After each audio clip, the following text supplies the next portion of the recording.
Hello. Today we are actually going to be talking about not an outbreak, but rather just one specific tornado. This is going to be going over the 1990 Plainfield, Illinois F5. This is the only F5 or EF5 to ever occur in the month of August in recorded United States history. We're going to do an atmospheric conditions overview rather than a whole event overview, as this is going over what happened. For August 28th, it was very warm. We are talking degrees in Fahrenheit in the low 90s, 91, 92, 93. Dews were in the upper 70s, 75 plus. It probably felt horrible and sticky and muggy out there, oppressive. A modified and enhanced sounding that I was able to find showed a CAPE of 8,000 joules per kilogram. For the record, 1,500 is considered adequate and perfectly enough for any supercell to form and then spawn or start a tornado. 4,000 is considered to be extreme. To have double what is considered extreme is absolutely insane. There's also a lifting index, or LI, which I'm not going to go into a deep dive of that, of negative 12 to negative 14 Celsius. For the record, negative 6 is considered adequate. Throughout the day, the NSSFC, National Severe Storm Forecasting Center, was predicting a derecho type event. Now, because I'm focusing on just this cell in particular, I'm not going to be going over any other events that happened. So, sorry about that. You can always read the Wikipedia article about this if you would like to for yourself. We start before our star of the show tornado. The storm itself spawned just in south central Wisconsin and at late afternoon, so late 12 p.m. By 1:42, it had spawned its first tornado just north of Pecatonia, Illinois. From 2:45 to 3:15, the cell would spawn 4 weaker tornadoes. Aurora Municipal Airport was hit by the storm itself and not a tornado, and some prop planes were heavily damaged.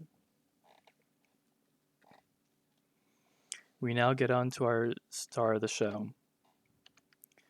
This tornado first spawned at around 3:15, just north of Oswego, Illinois. It rapidly intensified into an F3.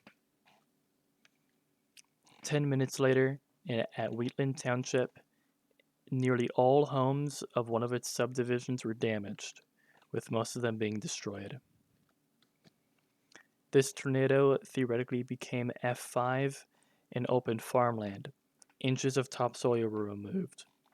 This is actually the only evidence proving that this tornado was in fact an F5. This is pretty uncommon to do usually. Usually a tornado will have damage indicators when it hits a town of being F5 damage, but instead this was actually maximum intensity before it hit any towns. Or rather, I should say, in between hitting towns. 3 minutes after Wheatland Township was terrorized, Plainfield would be directly hit, with F4 strength damage reported. At 3:38, Crest Hill would be hit, at F3 damage. In total, more than 250 homes were destroyed. On top of this and other damages, this cost $165 million in damage. 350 people were injured and 29 were killed. Again, this is F5 only from ground scouring alone, which we can very visibly see along its entire path, specifically in the open farmland that we just mentioned. To have a tornado be called an F4 or an F5 by ground scouring I think this is the first that I've ever talked about that has been rated this way. Usually a tornado is F4 or F5 when it hits a town, not in between it striking them. This tornado did have some pretty long-lasting effects to this day. There are substantial improvements to preparedness and safety now. The NWS, specifically Chicago NWS, was heavily criticized about not warning this cell. This tornado was actually unwarned. This is the most out of the blue tornado you will possibly ever hear about. Not only was the NWS criticized in public, it was also heavily criticized by the NOAA weather report. That happened subsequently after this storm. But this isn't necessarily Chicago NWS's fault. It had to cover the entire state. It had to forecast for the whole state of Illinois. I don't really care how many people you have in your team. That's a lot of land to cover. There was no tornado warning until 2:32, when Crest Hill was being hit. And a second thunderstorm warning was only issued an hour after its first. This led to what's called Plainfield syndrome, something that persists even to this day, which is called an overwarning of thunderstorms that may develop a tornado. This is now called different levels of tornado warnings. We have radar indicated as well as spotter confirmed, our PDS warnings in our emergencies, although our emergencies are not an official NWS product.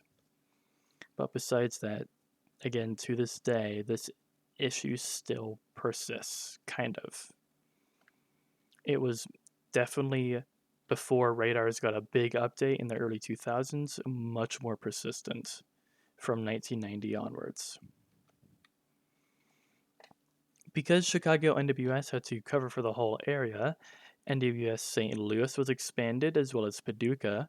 Quad Cities got a little bit of northern Illinois, and Chicago is now just covering Chicago and its suburbs as well as a little bit of northern Indiana. This was technically replaced with the Romeoville NWS, although they're really the same thing, and Lincoln NWS as well, my home NWS. They were created in 1993 and 1995, respectively. This also, notable from Wikipedia, allowed for Davenport, St. Louis, Indiana, and Paducah NWSs to all issue forecasts for their areas. Now, whether Chicago NWS had a larger influence over these areas, I actually have no idea, but it's at least notable enough to be in the Wikipedia article, so I'm mentioning it here as well. Nowadays, we even have different classifications of severe thunderstorm warnings. We have considerable being, I believe, the topmost severe thunderstorm warning. But nowadays, that'll even say, as ripped here off of Twitter, a tornado is also possible. This severe thunderstorm warning is taken off again, like I just said, off of Twitter by the NWS Severe T-Storm bots that post them whenever they are issued. There is also a NWS Tornado Twitter account, which I both follow, and I recommend that if you're into weather that you do as well. Now, sometimes you can get spammed by tweets. If that's the case, I certainly have been, but it's still worth following nonetheless. This was a little bit different than usual, but I hope that you guys still enjoyed, and I'll see you guys in the next video. Thank you so much for watching.